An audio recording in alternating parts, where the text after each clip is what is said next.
Hey guys, so today I want to check out my Galaxy S3 here with Android 4.1 Jelly Bean versus the new Android 4.3 Jelly Bean stock version of Android that you can now get on the Galaxy S4, at least if you do have the GTN 505 edition of the Galaxy S4. So the thing here with my Galaxy S3 here is that I'm using the 4G variant of the Galaxy S3 over here. Now that does mean is that I can't download the new leaked Android 4.2.2 because it doesn't work on the GTN 305N to flash. But if you want to check it out, of course you can use to download it and check it out like that. The good thing though was that I can now install the Google edition on my Galaxy S4, and you can do that as well with Android 4.3 also on your HTC One if you have one of those. But if you do have the GTN 505, the Snapdragon variant of the S4, you can do that. But if you do have the octa-core variant of the S4, you can't. So what is making these devices a little bit different? Well, first of all, on the right side here, of course, with my S3, we do have Samsung's own TouchWiz, which brings Samsung's own apps, their own kind of UI look and feel here with amazing ton of toggles here, which is one of my favorite features here with Samsung.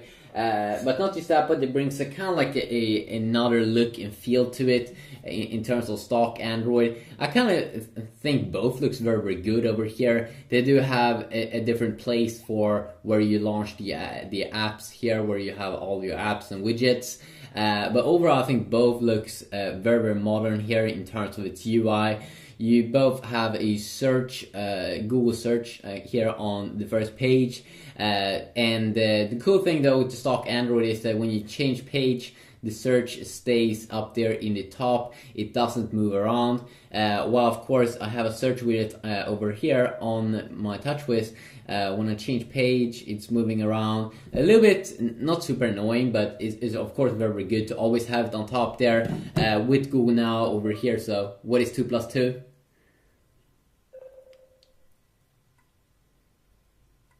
What is 2 plus 2? Google. Use an internet search engine, particularly Google.com. What? What is 2 plus 2? The answer is 4. There we go. Set alarm at 8 p.m. Setting alarm. And then you can quickly, of course, disable it. It brings a lot of same similarities that you would get in Samsung's own S-Voice that you get here, of course, with TouchWiz. But of course, you also can access Google Now over here. What's up?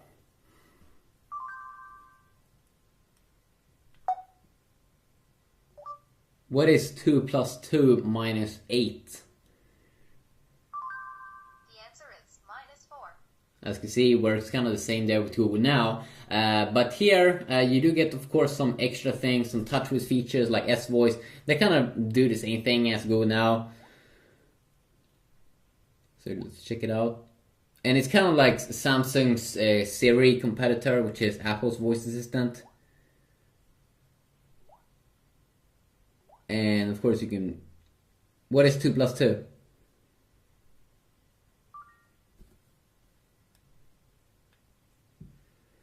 It could be a little bit slow. It's definitely slower than Siri.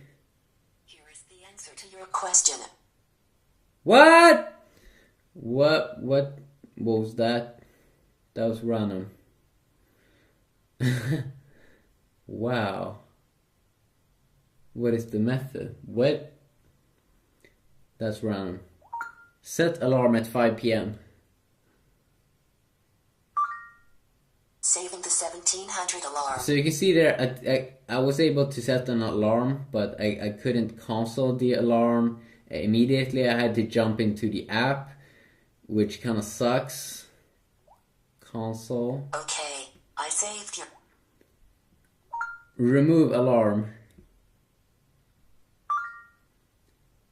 Should I delete this alarm? Yes. Yes.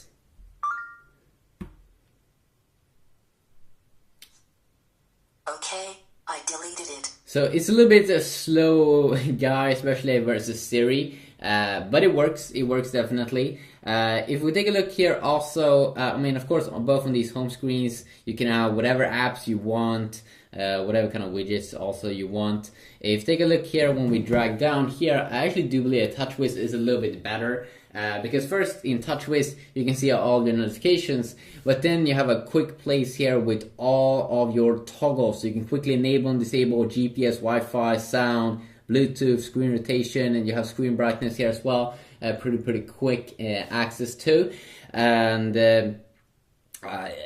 and it also definitely in the latest version of Android 4.2.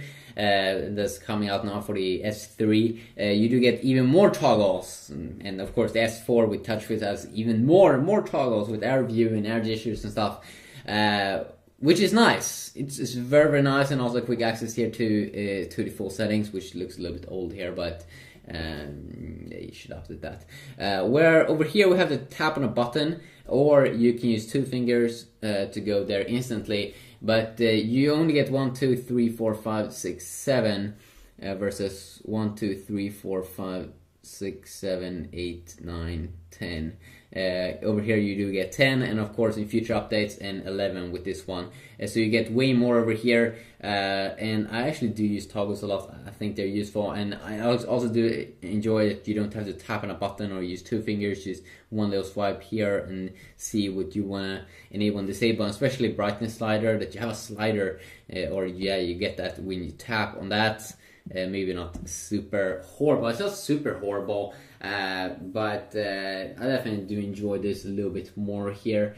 If you take a look here also, I can also of course take a look at separate apps if you would like in future videos. One thing that's new with Android 4.2 and 4.3 of course is that on the lock screen we can have widgets. So when we go to the page here, to the page on the lock screen, we have a widget, and we can quickly launch an app, in this case the camera, and then we can also add even more here on the side. So if you want to have quick access to Google Plus posts, messaging or something on the lock screen, you can instantly enable that. And then of course you can see here that you don't have any shortcuts down at the bottom, but I do think that you may be able to install that. Here of course you don't have any lock screens in Android 4.1, but I do believe it's going to come in 4.2. But you do have access to 5 different apps, which is quite nice.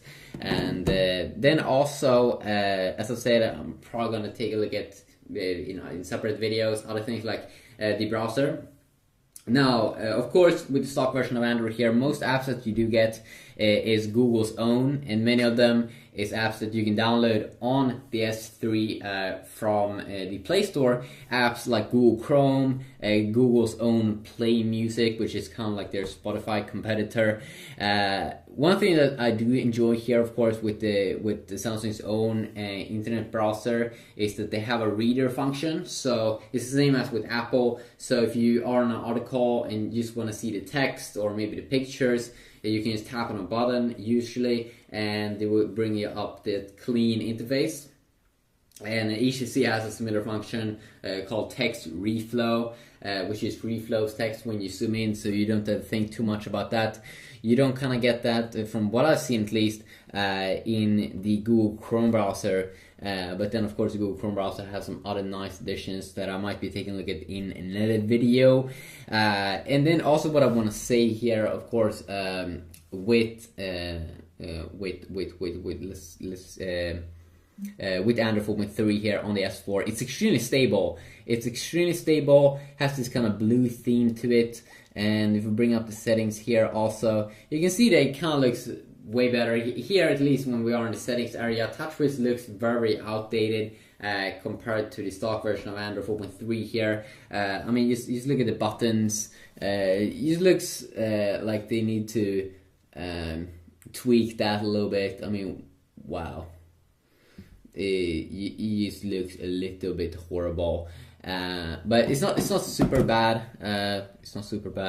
like that movie. 4.1.2 Jelly Bean. I'm not sure when 4.2 though is going to come for the 4G edition of the Galaxy S3. I mean, there are a ton of variants out of the Galaxy S3. And as I said in future videos, I can compare these devices more if you tell me specific things that you want to see. And I'm sure if I did show you this, but if we go down here to Android version, you can see over there that it is Android 4.3, still being called Jelly Bean. People were speculating that it was going to be called Key Lime Pie, but that is not the case. But yeah, just a quick overall look here. If we're gonna go to the bottom of this, you could kind of do the same thing on both devices here, but of course with Android you can tweak the whole UI, use different launchers and experiment with that. But if you really just want to have the core version here of the Google edition, especially if you have the S4, the GT9 and 505,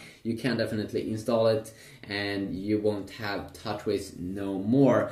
But as I said, I really do enjoy this toggles area here in the brightness slider. In TouchWiz, I think that's my favorite feature actually with TouchWiz. So quickly a look. Have a good day.